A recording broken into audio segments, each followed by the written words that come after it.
There's a primal rage of the prehistoric times that demonstrates the constant alert predators and prey have, fighting or fleeing for their life. Choose one of a handful of beasts and get ready to survive some of the most very hard conditions ever seen on this planet. 2 to 6 players will face off in this 30+ minute battle of natural disasters, fierce attacks, and a bit of luck until they are the last player standing. Use card drafting and player elimination to make it to the end. Beasts. Edge of Extinction. This game comes with rules, characters, dice that correlate with characters, event cards, which trigger and affect everybody, and resource cards. Now the game's extremely simple here. You're going to start by having everyone choose a character. Now we're going to do a 2-player little experience here. So we're going to have these 2 epic beast monsters from the prehistoric times. And each character is going to have resistance abilities that you can actually add resources to make stronger. And 1 special ability, which you can only use once per game. So let's go ahead and get the life tokens attached to the card, starting at 20 life.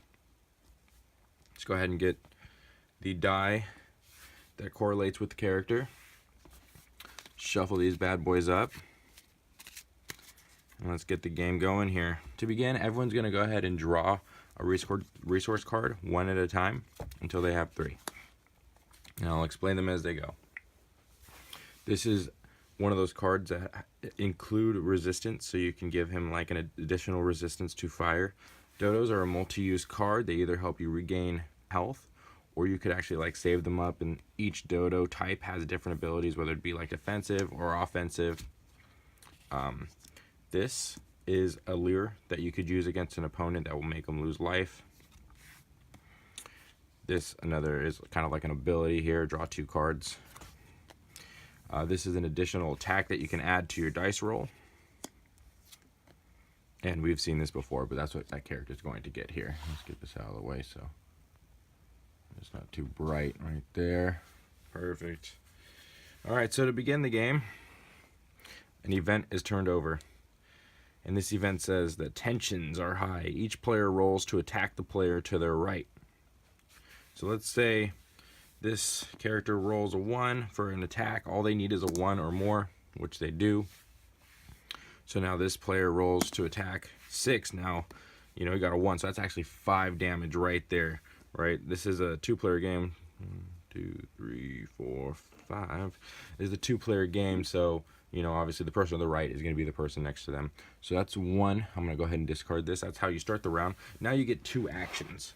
You can either scavenge, which is look for resource cards. You can equipping one of these cards, or you can trade with another player if you really want a card. I personally haven't really used that too much. I think I already have like what I like here. I can always look for more if I want. I don't like to mingle with the enemies.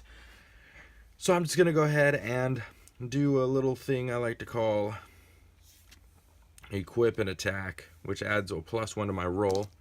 So it's a 6 now because of the attack. So he has to roll at least a 6. He got a 1. That's 5 damage. Looks like payback is a... So this actually gets discarded now. So this player goes, he could do a couple things here. He could be resourceful. I think he's going to do that. He's going to draw 2 new resource cards. So he's... And there's no limit, right? So that's action 1. He's going to heal for a second action. There we go. Now he's at 16, right? That's the round. Okay, so now we trigger a new event. This is the water has become water has become scarce, causing food supplies to diminish. All players discard 1 food or lose 2 health. Well, no one has food, so everyone loses 2 health. As you can see, the game is a pretty quick game here as far as how quick people lose life. So I'm going to go ahead and lure him into a rock slide. He has 1 physical damage resistance, so instead of doing 3 damage, it's going to do 2 damage to him. And then my second restart. And you're going to continue to do this, right? You're going to continue to do this until at least one character has died. And like that, I killed the character I was not pretending to play as. Very quick, very simple, very easy, but it's also very fun. There's a lot of strategy involved with the resource cards. And each character is pretty unique. I mean, I didn't even get to use the abilities here, but we have abilities like choose another player to take damage instead of you, which is a really fun card when you have more than 2 players in the game. This one ignores the consequences of an event, so I could literally just ignore anything that happens in the event cards, right? And that's the game. I'm a huge fan of how intense this game can get. There are so many uncontrolled events, and there are buffs and attacks, and you can jump from low life to high life. The game is a roller coaster of emotions, but it's fun. Resources create multiple routes to success. Events can be catastrophic and shared by everybody. The game never really drags. I mean, the pacing's fantastic because of the events are so dramatic and the attacks are so heavy that people can typically fluctuate from bottom to up or just completely die. The artwork is fun and vibrant with a nice lean toward light gaming.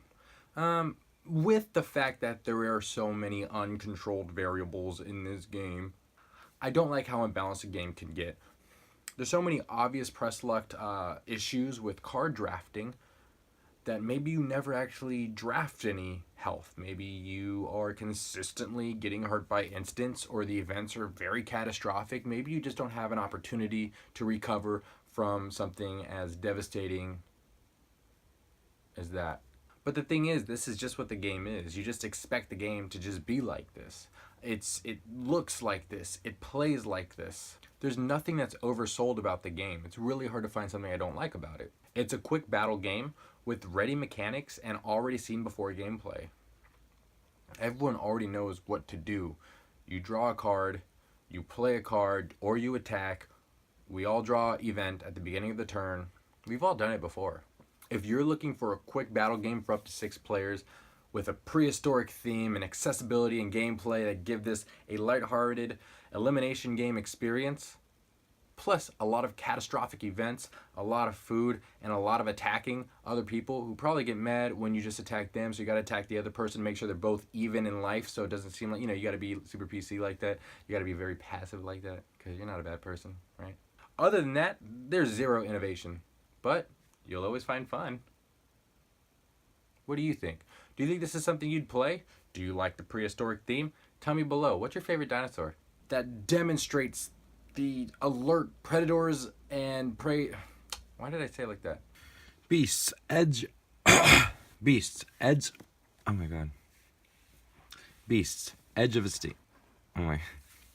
Beasts, edge of extinction.